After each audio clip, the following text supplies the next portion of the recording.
Super breakfast റെസിപ്പിയാണ് കാണാൻ പോകുന്നത്. നിങ്ങൾക്ക് എല്ലാവർക്കും പുട്ടുണ്ടാക്കാൻ അറിയാം. നമ്മൾ ഓൾറെഡി പുട്ടുണ്ടാക്കുന്നത് അരിപ്പൊടി വെച്ചിട്ടാണ്. പക്ഷെ ഞാനിന്ന് ഉണ്ടാക്കുന്ന പുട്ട് ഓട്സ് വെച്ചിട്ടാണ്. അപ്പം ഓട്സിന്റെ കൂട്ടത്തിൽ നല്ല ടേസ്റ്റ് ഒന്നും കൂടി കൂട്ടാനായിട്ട് ഞാൻ ചക്ക ആഡ് ചെയ്യുന്നുണ്ട്. അപ്പൊ നമ്മുടെ ഓട്സ് ചക്കപ്പുട്ട് എങ്ങനെ പ്രിപ്പയർ ചെയ്യാൻ നമുക്ക് നോക്കിയാലോ. അപ്പൊ നമ്മുടെ ചക്കപ്പുട്ട് ഉണ്ടാക്കാനുള്ള ഇൻഗ്രീഡിയൻസ് ആണ് ഇതൊക്കെ. നമ്മൾ നോർമലി പുട്ടുണ്ടാക്കുമ്പോൾ ശരിക്കും പറഞ്ഞാൽ അരിപ്പൊടിയാണ് എടുക്കുന്നത്. അപ്പം ചിലർക്ക് ഈ അരിപ്പൊടി എന്ന് പറയുന്നത് നെഞ്ചരിച്ചിലൊക്കെ ഉണ്ടാകാൻ ചാൻസ് ഉണ്ട്. മെയിനായിട്ട് ഞങ്ങളുടെ മമ്മിക്കൊക്കെ നെഞ്ചരിച്ചിലുണ്ട്. സോ അതുകൊണ്ട് തന്നെ അങ്ങനെയുള്ളവർക്ക് നല്ലൊരു റെസിപ്പിയാണിത്. അരിപ്പൊടി സ്ഥാനത്ത് നമുക്ക് എന്തെടുക്കാം, ഓട്സ് എടുക്കാം. ഓട്സ് ഞാൻ ഇതിന് പാകത്തിലുള്ള ഉപ്പിട്ട് വെള്ളത്തിൽ ജസ്റ്റ് ഒന്ന് നനച്ച് വെച്ചിരിക്കുന്ന ഓട്സ് ആണിത്. എന്നിട്ട് ചക്കയുടെ സീസണാണല്ലോ ഇപ്പം. അപ്പം നമ്മുടെ ചക്ക ഒരു 10 ചുളയോളം ഉണ്ട്. അത് നന്നായിട്ട് ഇങ്ങനെ ചെറിയ ചെറിയ പീസായിട്ട് അരിഞ്ഞത്. പിന്നെ ഇതിൽ ഒരു 1/4 കപ്പ് തേങ്ങ ചിരകിയത്. ഈ 3 ഇൻഗ്രീഡിയൻസ് മാത്രം മതി നമുക്ക് ചക്കപ്പുട്ട് മേക്ക് ചെയ്യാൻ. അപ്പൊ നമുക്ക് നോക്കാം എങ്ങനെ പ്രിപ്പയർ ചെയ്യുന്നതെന്ന്. ഫസ്റ്റ് സ്റ്റെപ്പ് എന്ന് പറയുന്നത് നമ്മുടെ ഈ ഓട്സിൻ്റെ അകത്തോട്ട് നമ്മൾ അരിഞ്ഞു കഴിച്ചിട്ട് നമ്മുടെ ചക്ക ഇട്ട് നന്നായിട്ടൊന്ന് ഇളക്കി കൊടുക്കുക.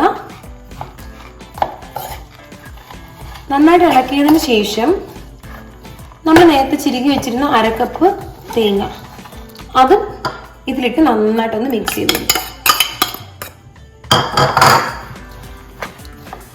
മിക്സ് ചെയ്ത് കൊടുത്തതിന് ശേഷം നമുക്ക് ആവിയിലിട്ട് ഒന്ന് പുഴുങ്ങിയെടുത്താൽ മാത്രം മതി.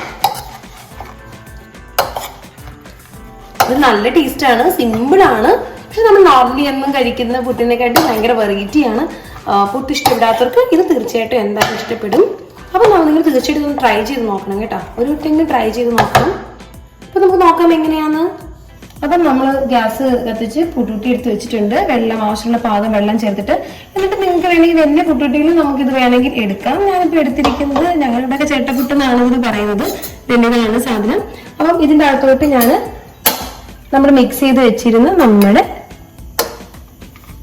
ചക്കപ്പുട്ടിൻ്റെ മിക്സിങ് ഇതിൽ ആഡ് ചെയ്ത് കൊടുക്കുകയാണ് കേട്ടോ.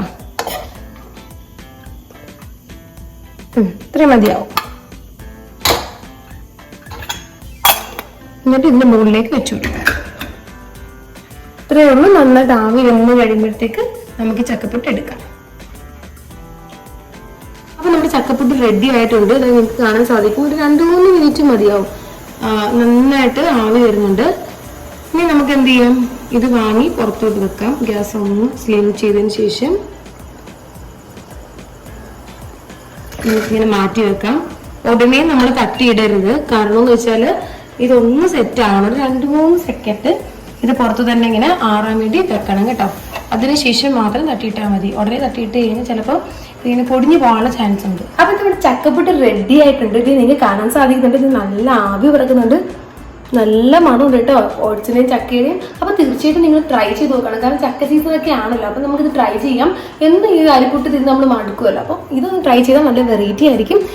എനിക്കറിയാം, ഓൾമോസ്റ്റ് ഇത് എല്ലാവർക്കും അറിയാം. എങ്കിൽ തന്നെയും അറിയാത്തവരായിട്ട് ആരും ഉണ്ടെന്നുണ്ടെങ്കിൽ അറിഞ്ഞിട്ടെന്ന് പറഞ്ഞിരുന്നതാണ്. അപ്പൊ ഇത് നിങ്ങൾ ട്രൈ ചെയ്യാത്തവർ ട്രൈ ചെയ്ത് നോക്കുക, ലൈക്ക് ചെയ്യുക, സബ്സ്ക്രൈബ് ചെയ്യുക. ഓക്കെ, അപ്പൊ നാളെ നമുക്ക് പുതിയ റെസിപ്പി ആയിട്ട് കാണാം. Okay, bye bye, see U.